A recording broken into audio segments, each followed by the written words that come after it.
Sir, I'll play with you. Rashid al-Mansour positioned the chess pieces and spoke in Arabic, his tone dripping with condescension. Jessica Reynolds' heart sank. She didn't understand a word. Her company desperately needed his billions, but she was failing his test. The billionaire smirked, clearly enjoying her discomfort. Typical Americans, he muttered in accented English. Always assuming everyone speaks English.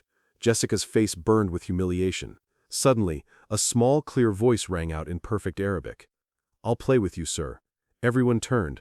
There stood Lily, 7-year-old daughter of David, the janitor cleaning the room. The room fell completely silent. Jessica Reynolds was drowning in debt. $4 million. That number haunted her every waking moment, followed her into restless dreams. CipherCore, her life's work, had exactly 25 days before bankruptcy. She'd developed revolutionary encryption technology that could protect data in ways the market had never seen. But innovation without funding was just an expensive hobby. The conference room felt like a courtroom, where she was both defendant and prosecutor, fighting for her company's life. 14 employees still believed in her vision. Even though she'd missed 2 payrolls, they coded through nights fueled by pizza and hope, refusing to abandon ship even as water rushed through the hull. Her CFO had quit last month, said she was delusional to keep fighting. Maybe he was right, but Jessica couldn't stop. This technology could save millions from cyber attacks, protect hospitals from ransomware, shield children's data from predators. It mattered. She just needed someone else to see that. Her preparation for Rashid al-Mansour had been obsessive. She'd read every interview, studied every investment pattern, analyzed his business philosophy. He was worth $52 billion, built from Dubai real estate investments that he'd brilliantly diversified into technology sectors. But Rashid didn't just write checks. He played games with potential partners, tested them in unconventional ways. One CEO had to solve a Rubik's Cube while pitching. Another had to recite poetry from memory. The tests seemed random, but Rashid claimed they revealed character under pressure. Jessica had practiced everything: financial projections, technical demonstrations, market analysis. She'd even learned basic Arabic greetings, thinking it might show respect for his culture. But when he'd spoken in rapid, fluent Arabic, gesturing at the chessboard, her mind went blank. The words she'd memorized dissolved. She saw her company dying in his amused eyes. David Park lived in shadows by choice. Once, his name had appeared in Chessworld, International Gaming Review, even the Washington Post. The Park defense, they'd called his signature move. At 16, he'd beaten 4 grandmasters in a single tournament. Sponsors lined up. Stanford offered a full scholarship. Then Hannah got sick. Brain cancer didn't care about chess rankings. He threw a championship match for $60,000 under the table.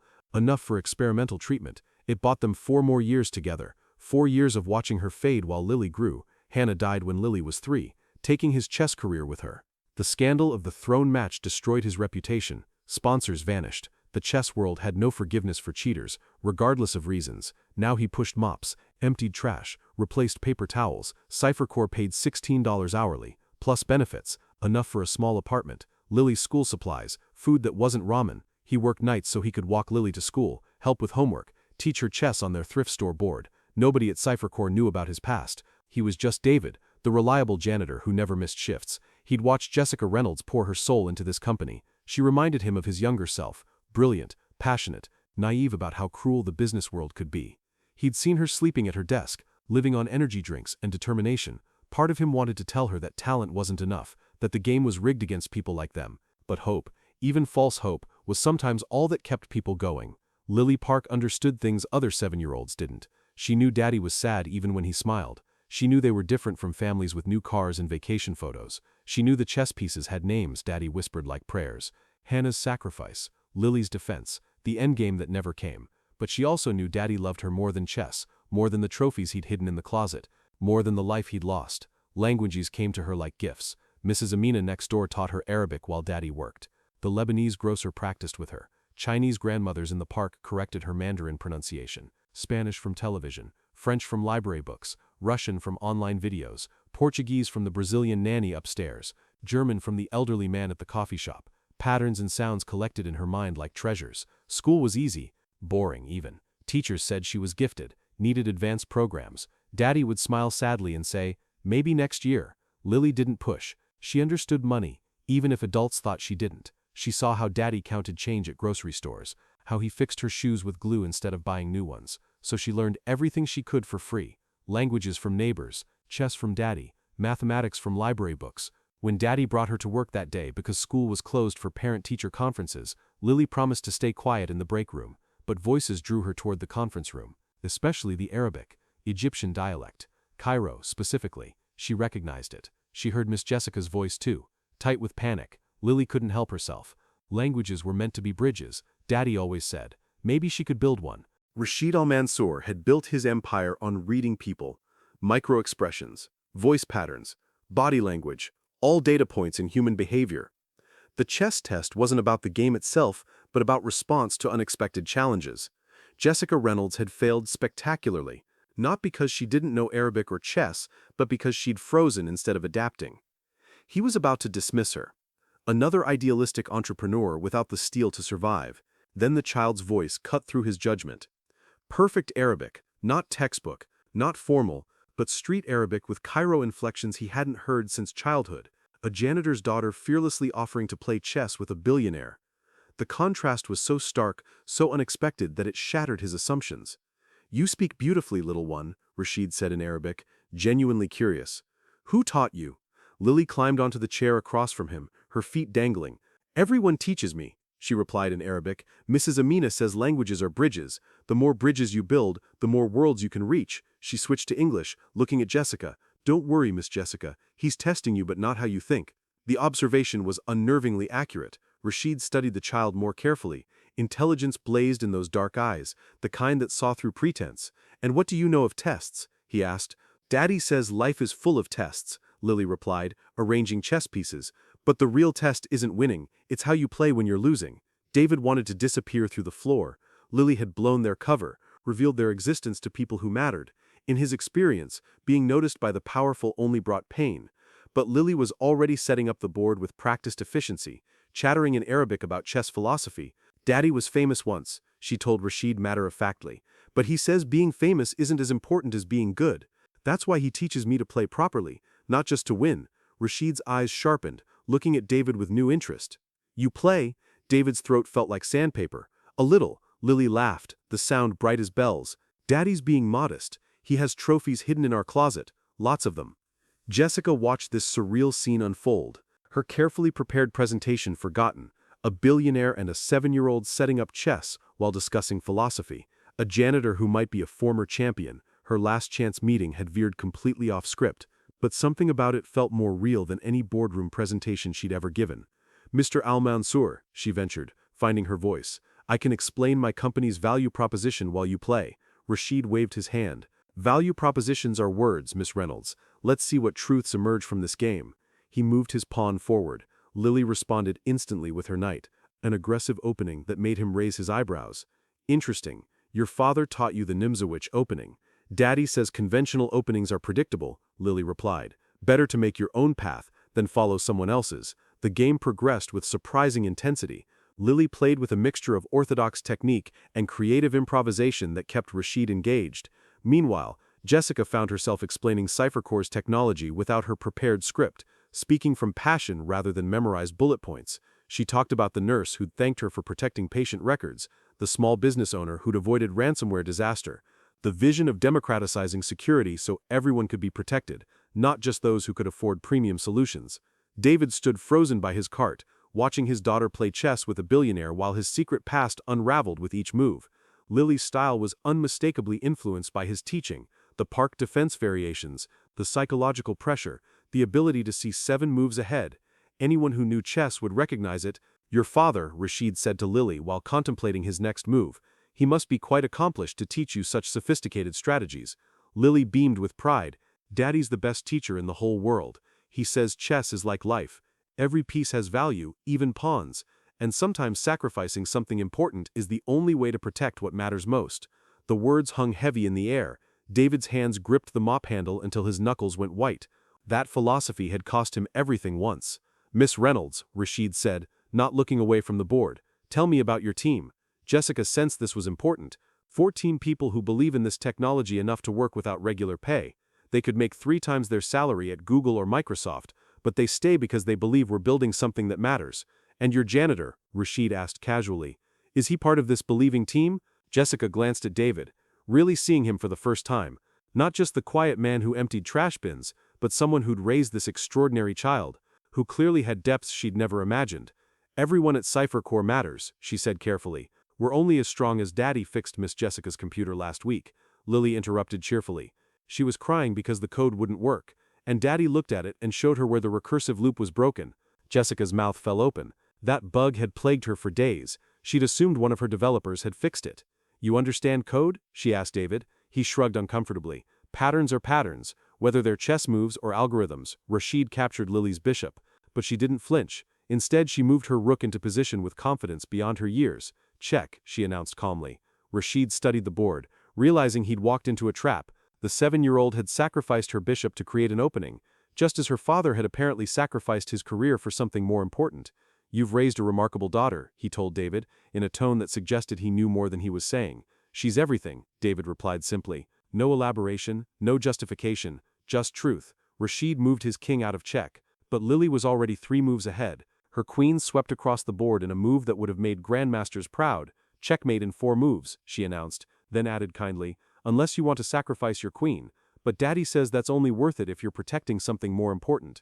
The room fell silent. A 7-year-old had just defeated a billionaire at chess, while delivering philosophy that cut to the heart of every sacrifice in the room. Jessica's sacrifice for her company, David's sacrifice for his daughter, even Rashid's sacrifices, whatever they might be. "I concede," Rashid said formally, tipping his king. He looked at Jessica with new eyes. "Your company has something rare, Miss Reynolds. Not just technology, but people willing to sacrifice for something greater than themselves." He pulled out his phone. "I'll invest $18 million, 20% equity, and I want Mr. Park officially on your strategic advisory board." David started to protest, but Rashid raised his hand. "A man who understands patterns, who can fix code and teach chess at grandmaster level, who chose love over glory. That's exactly the kind of advisor a company needs." Jessica's relief was so overwhelming she thought she might faint, but then the implications hit her. "David, you were a grandmaster?" Lily answered for him. "Daddy was in the newspapers, but then Mommy got sick and he stopped playing famous chess to take care of us. He says love is more important than games." The truth hung in the air like a confession. David Park, Janitor, was also David Park, former chess prodigy who'd thrown a championship and disappeared from competitive chess. The scandal had been huge. A rising star caught taking money to lose. Nobody had known about the dying wife, the medical bills, the desperate father trying to buy more time with the woman he loved. "The Park defense," Rashid said quietly. "I remember now. You beat Kasparov in an exhibition match, then you vanished after that scandal." David's face was stone. "That was another life. A life you sacrificed for love," Rashid observed. "No wonder your daughter understands sacrifice so well." He stood, extending his hand to Lily for a formal shake. "Young lady, you've taught me more about business in 20 minutes than most MBAs learn in 2 years." Lily shook his hand solemnly. "Will you visit again? Daddy doesn't have anyone to play real chess with. I'm good, but he pretends to lose sometimes to make me happy." The innocent revelation made David close his eyes in embarrassment. "Lily, Mr. Al-Mansour is very busy. I'll come every week," Rashid interrupted. "On one condition. Your daughter continues her language studies, and you return to competitive chess. The circuit needs players who understand what really matters." Weeks passed in a blur of contracts, development, and growth. Rashid's investment saved Cipher Core, but more importantly, it brought David out of the shadows. Jessica insisted he join the leadership team, not as janitor, but as strategic advisor. His ability to see patterns, whether in code or business models, proved invaluable. Lily became Cipher Core's unofficial mascot, practicing languages with international clients who visited, charming investors with her chess games and wisdom beyond her years. The break room transformed into her after-school study space, where developers taught her coding while she taught them Arabic phrases. Jessica found herself drawn to this unconventional family. She stayed late, not just for work, but for the dinners David started cooking in the office kitchen. Simple meals that felt like home. Lily would chatter about school while David and Jessica discussed strategy, both business and chess. The boundaries between professional and personal began to blur. "You like her," Lily announced one evening while Jessica was teaching her basic encryption concepts. Jessica's face flushed. "What? Miss Jessica, you light up when she's around," Lily said matter-of-factly. "And she looks at you like you're not invisible. That's important. You've been invisible too long, Daddy." David's face flushed. "Lily, that's not appropriate." "Why?" Lily challenged. "You taught me to see patterns. The pattern is obvious. You both work late to be near each other. You smile more. She smiles more." Even Mr. Rashid noticed. He said you two dance around each other like chess pieces, afraid to cross the board. Jessica overheard from the doorway, her heart racing. She'd tried to ignore her growing feelings for David, telling herself it was just admiration for his intelligence, respect for his sacrifice. But Lily was right. Patterns didn't lie. Maybe, Jessica said, entering the room, some chess pieces need encouragement to make their move. She looked directly at David. Would you like to have dinner? Just the two of us, without discussing code, or chess, or anything related to work? David's surprise shifted to something softer, warmer. I haven't dated since Hannah. I might be terrible at it. Daddy, you're terrible at lying, not dating, Lily corrected. Say yes, Miss Jessica makes you happy. Their first date was intentionally simple. Coffee at a small cafe, where no one talked about valuations or algorithms. David told her about teaching Lily to play chess with pieces made from bottle caps when they couldn't afford a proper set. Jessica shared her fear that success would change her, make her into the cold executive she'd always despised. They discovered shared loves of obscure science fiction novels and terrible kung fu movies. I should tell you, David said as they walked back, the scandal was real. I did take money to throw that match. Lily doesn't know the full truth.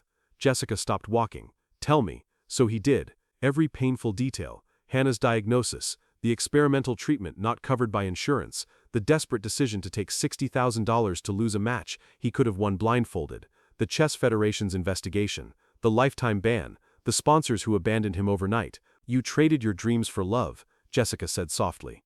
I'd do it again, David replied without hesitation. But people don't forgive that kind of betrayal in competitive sports. Jessica took his hand. The people who matter do. Their relationship developed slowly, carefully, with Lily as an enthusiastic cheerleader. She appointed herself their translator. Not of languages, but of emotions. Neither was good at expressing. Daddy thinks you're brilliant, she'd tell Jessica. Miss Jessica says you're the smartest person she knows, she'd inform David. You're both being silly. Just kiss already. Everything changed the morning Bloomberg published the article. Chess scandal revisited. Disgraced grandmaster, now advising tech startup. Someone had leaked David's involvement with CipherCore, spinning it as Jessica hiring a known cheater, someone who'd taken bribes. The article questioned her judgment, suggested she was desperate enough to associate with anyone who might help. By noon, 4 potential clients had canceled meetings. Rashid called within an hour. Someone's trying to sabotage you. This isn't random. The timing, the spin, it's calculated. Who benefits if CipherCore fails? Jessica knew immediately. Marcus Sullivan, her former co-founder who'd left to start a competing company. He'd tried to poach her developers, steal her clients. Now he was trying to destroy her reputation. The office felt like a funeral parlor. Developers read the article in silence, unsure how to react. Lily arrived after school to find her father packing his desk. If I leave now, the damage might be contained, David told Jessica. This is my past, not yours. Lily's face crumpled. Daddy, you can't run away again. You taught me that pawns who reach the other side become queens, but they have to keep moving forward, not backward. Jessica slammed her laptop shut. Nobody's leaving. We're going to fight this together. She looked at her team. Anyone who wants to leave because our strategic advisor made a desperate choice to save his dying wife, there's the door. Nobody moved. One developer, young and earnest, raised his hand. My mom sold our house to pay for my brother's cancer treatment. Desperation makes people do things they never imagined. If David hadn't thrown that match, Lily wouldn't exist. That seems like the right choice to me. Rashid arrived that evening with a Financial Times reporter. We're going to tell the real story, he announced. Not the scandal, but the sacrifice. The chess prodigy who chose love over glory. The CEO brave enough to see past reputation to recognize brilliance. The 7-year-old who speaks 8 languages because her father invested everything in her education instead of his comeback. David resisted. This isn't your fight. It became my fight when someone tried to destroy my investment, Rashid replied. Besides, Lily asked me to help, in Arabic, Mandarin, and English, just to make sure I understood. The interview was brutal. The reporter, Catherine Walsh, didn't pull punches. She grilled David about the match fixing, Jessica about her judgment, even questioned whether Lily was being exploited for sympathy. Then Lily spoke up. My daddy didn't cheat. He made a trade. Won championship for 4 more years, with mommy. That's not cheating. That's love. And Miss Jessica didn't hire him because she felt sorry for us. She hired him because he's brilliant. He sees patterns nobody else sees. That's why CipherCore's algorithm works better now. That's why Mr. Rashid keeps coming back to play chess with him. That's why everyone who actually knows Daddy respects him. Catherine Walsh studied the 7-year-old who just delivered a defense that would make lawyers envious. You understand why some people think what your father did was wrong. Lily nodded. But they think the game matters more than the people playing it. Daddy taught me the opposite. The people always matter more. The article Catherine Walsh published changed everything. The Grandmaster's ultimate sacrifice went viral within hours. She dug deep, finding nurses who remembered David sleeping in hospital chairs, chess players who'd wondered why such talent vanished overnight. Even the doctor who'd confirmed the experimental treatment had given Hannah 4 more precious years. Public opinion shifted. Love over glory trended. Chess federations worldwide debated whether lifetime bans should have exceptions for extraordinary circumstances. CipherCore received more publicity than any startup could afford, all positive. But in the office, a quieter drama unfolded. Jessica discovered Marcus Sullivan had planted someone inside her company, feeding him information. The mole was Kevin, one of her original developers, someone she'd trusted completely. The betrayal cut deep. Kevin had been offered CTO at Marcus's company. Double the salary, stock options. He'd been documenting their code, preparing to replicate it. "I have a family too," Kevin said when confronted. "I need security, not just dreams and promises." Jessica wanted to scream, to rage at the unfairness, but David spoke first. "I understand desperation, but there's a difference between sacrifice and betrayal. I sacrificed my reputation for someone I loved. You're betraying people who trusted you for money. That's not the same thing." Kevin left that day, taking nothing but his personal items. The team worked around the clock to change every access code, every password, every security protocol he might have compromised. Lily brought them coffee and snacks, practicing her French with the stressed developers. "Courage isn't the absence of fear," she told them in perfectly accented French. "It's moving forward despite the fear." The crisis actually strengthened the team. Those who remained were absolutely committed, understanding they were fighting not just for a company, but for a principle. That loyalty mattered. That sacrifice for the right reasons was noble. That sometimes the underdog wins not through strength, but through refusing to give up. Rashid increased his investment. Integrity under fire is rare. Your team has proven they have it. He also had his lawyers send Marcus Sullivan a cease and desist letter that made it clear any attempt to steal CipherCore's technology would result in legal action that would destroy him. Marcus backed off, his company eventually folding when investors learned about his tactics. But the real victory came when the International Chess Federation contacted David. They were reviewing his lifetime ban in light of new information about Hannah's illness. Several grandmasters, including some he defeated, had petitioned for his reinstatement. "I don't need it anymore," David told Jessica that evening. "That life, that need to prove myself through chess, it died with Hannah. I have different priorities now." "But Lily would love to see you compete," Jessica pointed out. "She's so proud of you." David smiled. "She's proud of me as her father, not as a chess champion. That matters more." Still, when the Federation officially lifted his ban and invited him to a ceremonial match, he accepted, not for glory or redemption, but because Lily deserved to see her father recognized for who he truly was. The match was against a current world champion, an exhibition for charity. Lily and Jessica sat in the front row, Lily providing whispered commentary in 3 languages for the confused spectators around them. David played brilliantly, not to win, but to create beauty on the board. Each move was poetry, strategy elevated to art. When he achieved a draw against the champion, the crowd erupted. Lily rushed onto the stage, hugging her father as cameras flashed. "I'm proud of you, Daddy," she said loud enough for everyone to hear. "Not because you're good at chess, but because you're good at love." The quote became famous, printed on chessboards and motivational posters. But for David, it was just his daughter understanding what truly mattered. CipherCore went public 18 months later. Jessica rang the opening bell at the New York Stock Exchange with David and Lily beside her.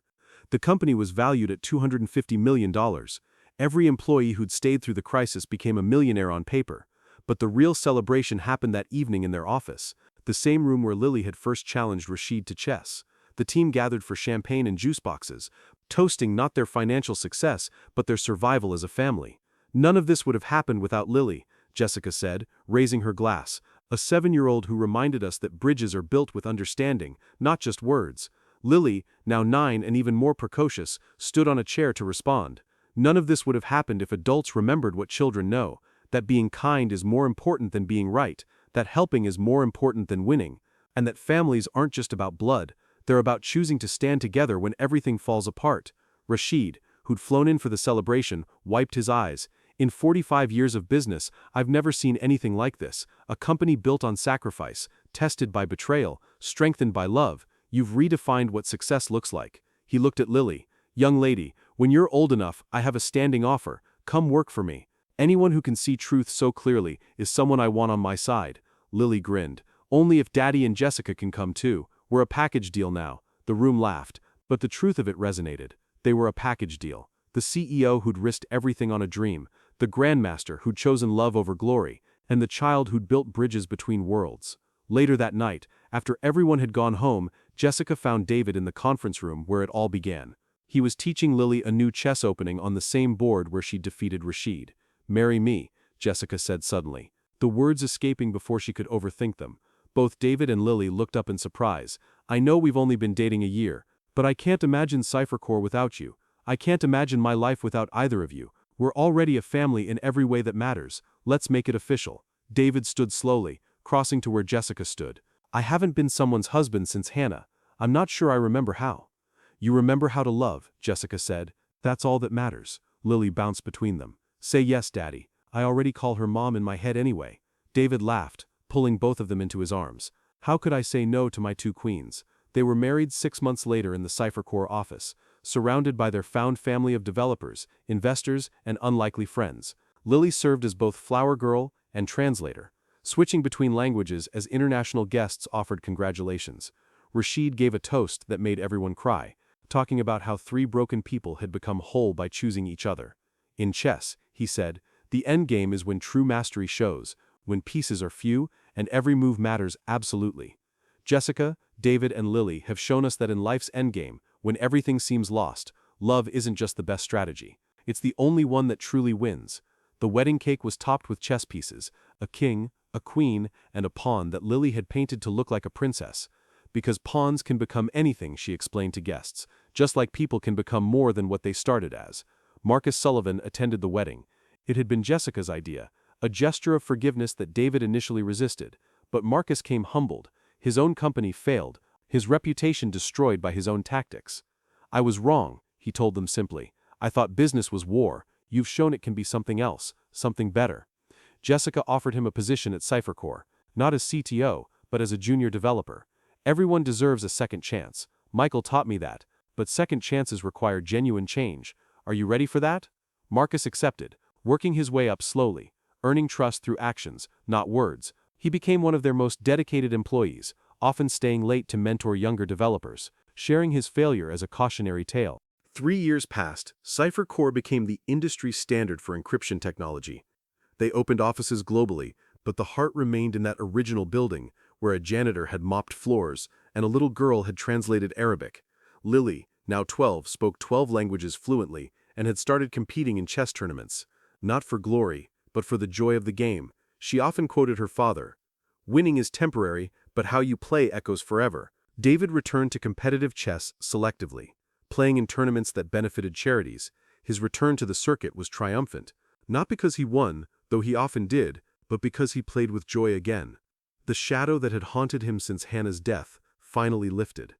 Jessica became the CEO every business school wanted to study. Her leadership style, built on trust and second chances, seemed to defy conventional wisdom, yet produced extraordinary results.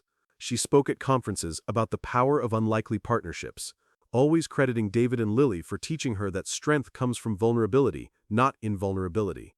But the moment that defined their journey came during Lily's 12th birthday. Rashid had flown in, as he did for every important occasion. The original team was there. Even Kevin, who'd returned after Marcus's redemption, proved second chances could work. They gathered in the conference room where it all began, around the same chessboard that had changed their lives. "I want to tell you all something," Lily said, standing with the confidence of someone raised by love and strengthened by challenges. "When I was 7, I thought I was helping Daddy and Jessica by translating. But now I realize I was really translating something bigger, the language of fear into the language of hope. Daddy was afraid of being seen, Jessica was afraid of failing, Mr. Rashid was afraid of trusting. But when you translate fear, it becomes courage. When you translate loneliness, it becomes family. When you translate sacrifice, it becomes love." She looked at each person in the room. "We all speak different languages, code, chess, Arabic, business, but the most important language we've learned together is the one that says every person has value, every sacrifice matters, and every ending can become a beginning." David and Jessica exchanged looks over their daughter's head, seeing in her the best of both of them, his strategic mind, her determined heart, and something uniquely Lily, the ability to see beauty in broken things and make them whole. Rashid stood, raising his glass, to Lily Park Reynolds, who taught a billionaire that wealth isn't measured in money, to David, who showed us that true victory sometimes looks like defeat, to Jessica, who proved that leadership isn't about having all the answers, but about asking the right questions, and to all of us who discovered that the best investments aren't in companies, but in people who refuse to give up on each other. As they toasted, the late afternoon sun streamed through the windows, casting long shadows across the chessboard. The pieces stood ready for another game, another chance, another moment where everything could change with a single move. Lily set up the board, inviting Rashid to play. As they began, she said something in Arabic that made him laugh. She says, "I've gotten predictable," Rashid translated for the others. "That comfort has made me soft." He moved his pawn forward. "She's probably right, but isn't that what family does? Makes you soft in the best way." David pulled Jessica close, watching their daughter challenge the billionaire who'd become like a grandfather to her. "No regrets?" Jessica asked quietly. "None," David replied. "Every sacrifice led us here. Hannah would have loved this, seeing Lily grow, seeing us together, seeing how one moment of translation created all of this." Jessica leaned into him. "Think Lily knows she saved us all that day?" "She knows," David said, "but in her mind we all saved each other. That's the genius of Lily. She doesn't see heroes and victims, she just sees people who need each other." The game continued as the sun set, casting golden light on a scene that had begun with mockery and desperation but had transformed into something precious. A billionaire learning humility from a child, a disgraced grandmaster rediscovering joy, a desperate CEO finding that success meant more than money, and at the center, a 12-year-old girl who'd built bridges with words, healed wounds with wisdom, and proved that the smallest voice in the room often carries the most important message. "Checkmate," Lily announced gently, her voice carrying the same clear confidence it had 6 years ago. But this time, instead of triumph, there was only warmth. "Want to play again?" Rashid smiled, resetting the board. "Always, that's what family does. We play again, we try again, we begin again, as many times as it takes." And so they played as the evening settled around them in the room where it all began. The janitor who became a strategic advisor, the CEO who became a mother, the child who became the heart of an unlikely family, and the billionaire who discovered that the best investment he'd ever made wasn't in a company, but in believing that people could surprise you, forgive you, and teach you that love is the only game where everyone can win.